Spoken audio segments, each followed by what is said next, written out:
Hello, welcome to a side series called Game Tour. If you're looking for a boundary break, stay tuned, man. It's coming. It's just going to be a really long episode because Paper Mario is massive, but I can't wait to show it off to you because so far I'm finding some pretty cool stuff already, but I want to make sure I'm thorough. But you know what? What better way to hold you guys over until then by trying out this side series that some viewers were asking about. So let's do a nice game tour of Twilight Princess. Now, since there's not a whole lot to talk about as far as what you're actually seeing in these tours, I thought I'd be a little more lackadaisy with my commentary. If you guys don't like it, please let me know. I'll just adjust myself for the future episodes, but you never know if an idea is a good one unless you give it a try, right? So, let's find out together. So once we leave Lake Hylia, we make our way to the Arbiters Grounds, and as you can see here, it does not have the special sage medallions that were in Ocarina of Time, and shown in the last episode of Boundary Break, we saw them with the Wolf Link segment. Now, I may be wrong, and it may exist in the world of Twilight Princess. However, in this particular area of Twilight Princess, they're just basic medallions with no unique symbol to them. I mean, as an explorer, I find that particularly interesting. Not necessarily these lame generic symbols, but rather the actual disparity between how it looks in the Wolf Link segment and how it looks here. Here's a nice, beautiful tour of the Sky Temple. God, that music's creepy, isn't it? So anyway, let me explain what's going on here real quick. If you go behind the buildings, an area in which Link is not supposed to see, there's nothing rendered, and so it just looks like it just disappears. It's really because the designers made basically a building out of 3 sides, and the back end of these sides do not have a texture. So once you turn it around, there's nothing there.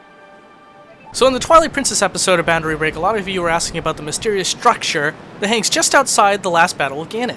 Well, here's a slightly better look at it, but I'm just going to assure you right now, it's just rock pillars with a small indent. Nothing much more to it. I wish I could have said it was a cool freaking tower, dude, but it's not. It's just some rocks. So if we pull it over to the side of the castle, we got nothing really. I mean, we got a wall missing. Less about what's here and what's not here.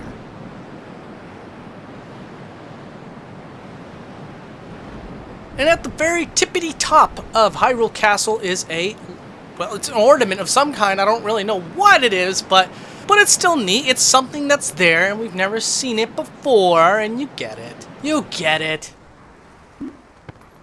Okay, so lots of people in my comment section were saying something to the effect of that the Sacred Grove has beta assets placed into it, into the background. I'm not sure what I'm supposed to be looking for here, but we're going to take a tour, and you guys are going to find out for yourself. You know, beta assets or not, this area is beautiful. And one thing that I found out while touring this little map is that the stars in Twilight Princess are actually triangles.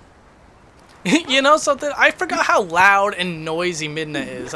I am never ever going to record in Wolf Link form again. I apologize. So anyways, I hope I'm bringing the camera into the right areas for you so that you can determine for yourself if there are any beta assets. And if there are any beta you should let me know. I'm sorry. If you find any beta assets, please let me know. That'd be really cool.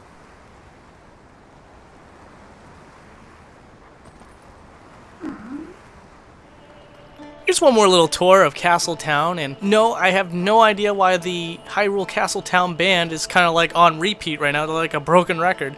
Couldn't tell you why, but they do fix themselves for some reason. So, it's a very lovely area. And actually, there's a lot of stuff rendered for just this one tiny place. And you would think that most of that render would be of the entirety of Castle Town, but not so much. Actually, there's a lot more rendered of Hyrule Castle and Hyrule Field. And you can also see the mountains off in the distance. There's a lot to look at for an area in which you cannot go into first person. It's very strange, and I love it.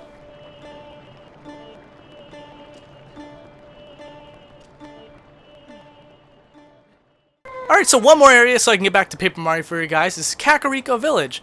I love pronouncing things from Zelda because I know that there's probably like 30 people that are like, no, it's Kakariro, or something silly, you know? So, hey, guess what? I say Kakariko. I also say like Hylia and Deku Nut and the Great Deku Tree, not Hylia or Deku. What do you think of that? I'm just kidding. You can pronounce it any way you like. I hope I'm not offending anybody here. If you want to pronounce her name Princess Zoldar, then go on ahead. It's Princess Zoldar. I guess the A is silent or something. Alright. I should probably say something about this map, huh? I got nothing. I just thought it looked nice. I don't even know. How should I end this episode? With impressions? You guys want to hear impressions? Alright. Here's Shaggy. Like, this is a great map, Scoob! Here's Jigglypuff and what she thinks of the map. Jigglypuff. Ah, Jigglypuff. Oh, wow. No, I can't do Jigglypuff anymore. I could before I hit puberty. Alright, here's an old school one. Dr. Claw from Inspector Gadget. I'll get you next time, subscribers. Next time.